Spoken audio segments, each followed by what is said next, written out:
Good day, ladies and germs, and this is Deuce Loosely, Devil's favorite advocate here, with another week full of wrestling goodness, and I am not gonna jibber-jabber too much. There's quite a few items that I need to get to, so I'm just going to go into it. First of all, I'll start with the items that I've heard about most recently. Vince Russo, or not Russo, God, it's been a long day, forgive me. Vince McMahon and Kevin Dunn are apparently high on Renee Young for moving up to the broadcast team on Raw. But right now, they still like her on being backstage interviewing, and they want to bring her on to Raw, but they don't know yet who she would replace. Booker T. Please. Anyway, I think anything would be an improvement over Booker T. I'm not so much with Renee Young coming up, but again, if she replaces Booker T, it can only be an improvement to Raw. So, anyway. Rey Mysterio is still in negotiations with AAA, being his parent, being his hopeful parent, wrestling organization. As far as his appearances on Lucha Underground, the likelihood is that he will only have limited appearances.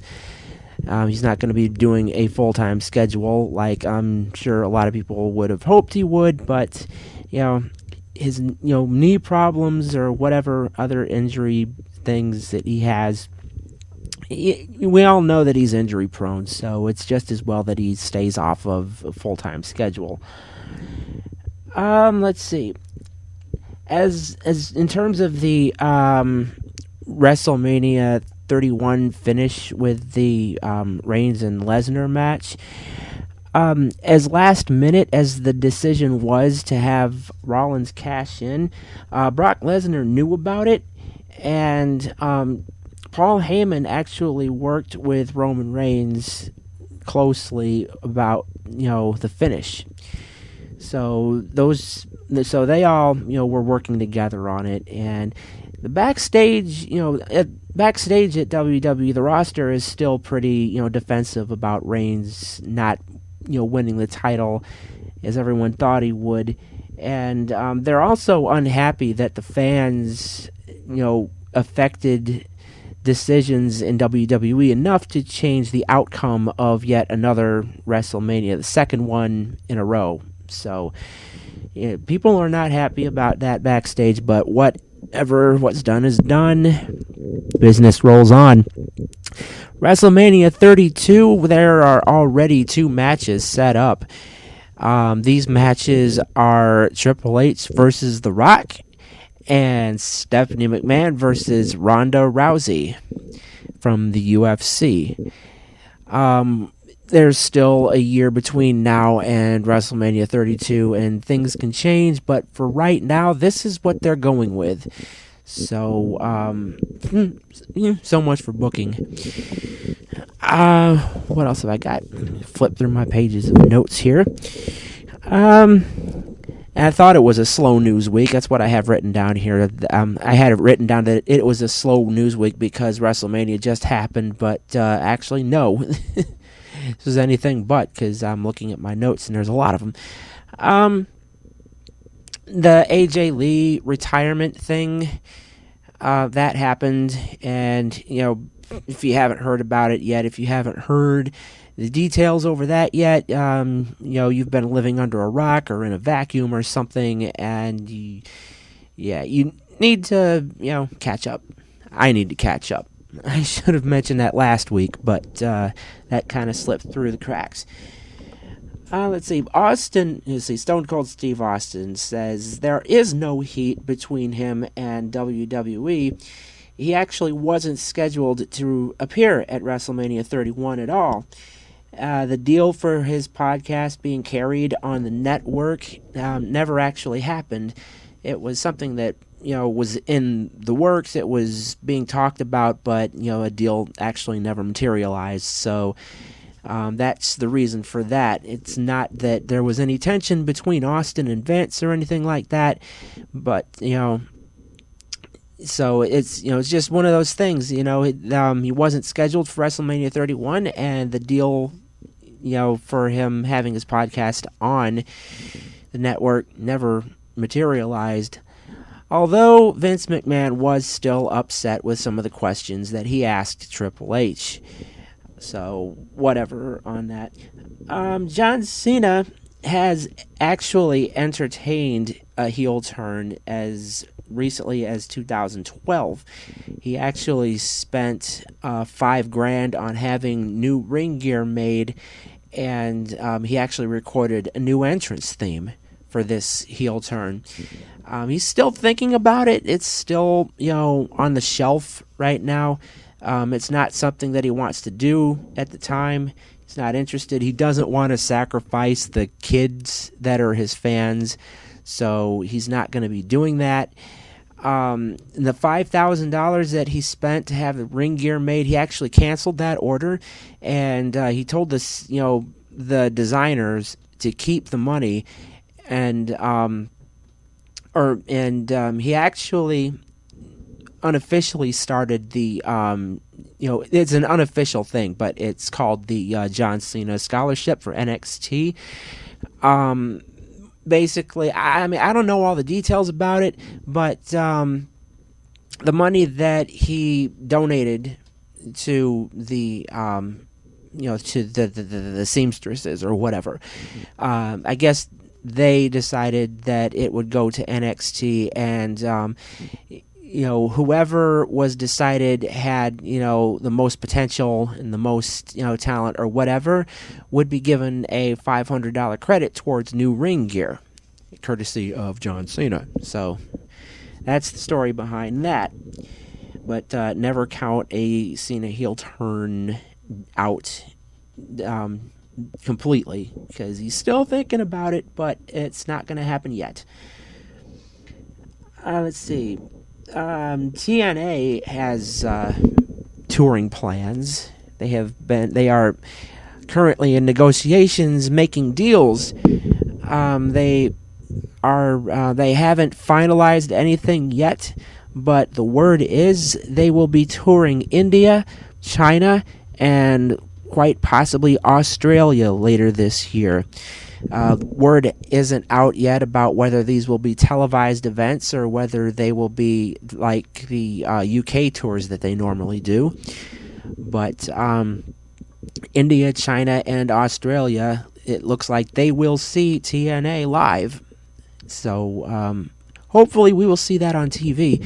And in terms of domestic touring, they are going to resume touring the U.S. sometime later this year. Or, wait a minute, is that late this year? Looking at my points. Yeah, later this year, they'll be touring the U.S. again. So hopefully this means more road shows. Let's see. Scott Steiner. Scott Steiner. I don't know if you've heard about this one. Scott Steiner was rumored to have been excluded from the Hall of Fame ceremonies because he apparently, this is the rumor, that he approached Hulk Hogan's wife at the airport, at San Jose airport at baggage claim, and he said, as soon as Terry lands, I'm going to kill him. Scott Steiner says that this isn't true. He never said that. He does have beef with Hogan over the Randy Savage induction because, he called it bullshit pretty much because, as he says and as everybody probably already knows, Savage hated Hogan. They had heat, and we'll never find out if they actually made up. Even though Hogan says it, I kind of don't believe it. But Steiner, he insists that Randy Savage still held animosity towards Hulk Hogan. But he denies ever saying that he was going to kill Hulk Hogan when he got off his plane. but the remarks that he made to Mrs. Hogan were enough to get the cops investigating, and this case is still pending, so I'm gonna keep an eye out on that one.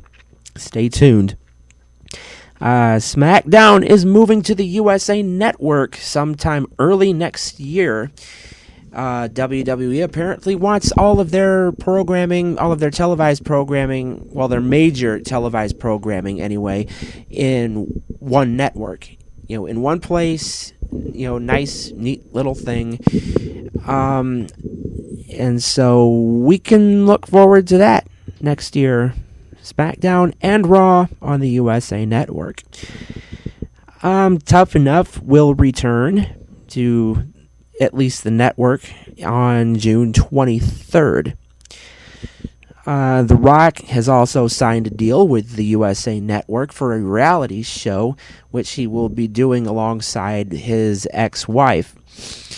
I forget what exactly this show is going to be about, but the deal has apparently been signed. The details are not yet out there, but it's going to be a reality show, and it's going to be hosted by The Rock and his ex-wife on USA Network, so look for that. News about Ted DiBiase Jr. Well, not really news, but it's basically outlining, why exactly he left the WWE. He basically discovered religion, and I'm guessing that this is because of his dad, Ted DiBiase Sr., and he basically said that he was in it for the money, he was in it for the fame, and after so long of being that kind of guy, he started resenting himself, and he started realizing that, this really isn't what he wanted to do, or it's not why he wanted to be in wrestling, but that's how it turned out. And then he turned to religion, and he decided that, wrestling's no longer for him. He had a hard time after leaving, but apparently the journey was worth it for him, and he's happier for being where he is. So, good for you, Ted Jr. I made a few notes about Raw this past week, and I just decided I'm not going to go over these. I'm not going to talk about Raw. It's just, I stopped taking notes after about 20 minutes. Actually, I stopped taking notes after Bray Wyatt came on and did another promo, and apparently he has a new target. This thing with Undertaker is done, it's over, and it's almost like it never happened. Like, it's just another one of those things. So, Bray Wyatt is apparently continuing on thinking, he's being the big face of evil in WWE. I'm almost positive he's calling out Aaron Neville. God. Adrian Neville. See, the guys on FTW have me saying Aaron Neville. It's Adrian Neville. This is who I think he's calling out. That's what it sounds like. And I'm almost positive that this is going to be another dead end for Bray Wyatt. This is going to be another one of those things that he starts and can't finish. I don't know about you, but I am really tired of this pattern. I am really tired of them using him this way. He needs to be put into something meaningful. He needs to be able to finish something that he started. And it's just, they're wasting him away. They're just wasting him. There's so much potential there for him to be the big bad in WWE, and they're not pulling the trigger on it. They're not saying why. They're just not exploring it enough to make any difference, and this is really, it's bothering me a lot, and it should be bothering everybody else a lot. Let's see. And well, that's it for the news, actually. But I do have something that I want to bring up, and I was taking part in the Talk TNA podcast this week. I was on the live chat, and they were talking about a lot of mistakes that TNA is making, a lot of Bush League errors, a lot of Bush League mistakes that they're making that's not helping their image at all. Chief among these, and these are the ones that I could think of right away, about not updating their website in a timely manner, because apparently as recently as last week, from what I heard, I haven't looked at the website lately, but apparently as recently as last week, that it was still saying that they were on Spike TV, and they were talking about old news, and certain people were on the roster that are not on the roster, and that is always bad. You have to update your website. You have to update your information. Let's see. Yeah, here's another thing. Creating ideas before a clear direction can be planned out. I mean, they do this a lot. They tend to pull the trigger on ideas that they think that are probably good ideas. Whenever something starts, we're all hopeful for it. We're all like, yeah, I want to see where this goes. This is going to be good. And as it turns out, it seems like they didn't think long term on these plans. They just wanted to, start up with this idea and see where it goes. It seems like they want to gauge, fan interest before they have a clear idea where it's going to go, or if it's going to go any further than the developmental stages. So they don't know how to take it slow, I guess. They don't know how to do it a little bit at a time, just to ease people into it, just to see if anybody is interested. But this is a problem that I've seen for a long time. They just start up with things, and they don't seem to have a clear long-term plan for them. They definitely need more women, more knockouts in the knockout division. I think they only have 4, maybe 5. I haven't seen Havoc in a while. I don't know. Maybe I missed something, but I don't know what's happened with her. If you want to comment and let me know, where is Havoc? Where has she been? What's going on? Is she pregnant? Is she injured? What's going on? Let's see. The pulling back the curtain, as they keep talking about, is not exactly the most effective thing that they've ever done. They're either not doing it right, or they're taking it too slow in implementing it. But for all intents and purposes, it's not really effective enough. Taz and Josh not being at ringside for these shows, that's a bad thing.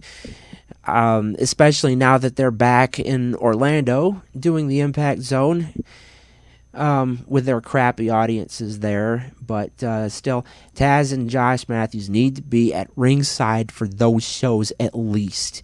Them being in that little box of a recording studio, whatever it is they're doing, that's not working. That's not good. They need to be there live. There's a total difference. You can tell that they are not watching this whole thing live. You can tell that they're recording lines. So get them back in the arena. Let's see. There's a lack of balance for these shows. They haven't quite found it yet. They're either too talky or too much wrestling. Too much action or too much with story development, with storylines.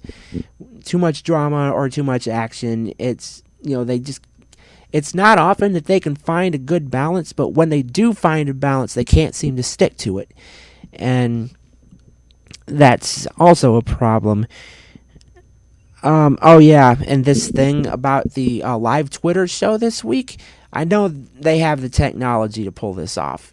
I know that they can, that it is possible to run a recorded show, but to show live Twitter feeds, during that show. But I just don't see the point in this. These people who are running the Twitter thing, they're going to have to monitor for spoilers. They're going to have to monitor for anti-TNA trolls. They're going to have to sift out the trolls. They're going to have to sift out the stuff that they don't want, on the air. So I really don't see the point in a live Twitter show for a recorded show anyway. But it hasn't aired yet, so we will see how that goes, and I'll probably say something about it later. But all in all, TNA still has a lot of problems. They still have a lot of issues that they need to work out, and hopefully they will look at what they have, and they will start listening to people more often, and they will pay more attention to what's going on in their own backyard, and fix these problems. There are a bunch of little problems, but they add up to a big problem. That big problem is lack of ratings and lack of viewers, and they need to fix it. So, Dixie, get on that. Get on it now. And with that, I'm going to call a close to this week's little wrestling jaunt, because I have other stuff to do. It's a busy, busy, busy Friday for me. So I'm going to get on it, and I'm going to see you guys next week. I'm probably going to record something early because I'll be in Pittsburgh for that weekend. So until then, this has been Deuce Loosely saying later.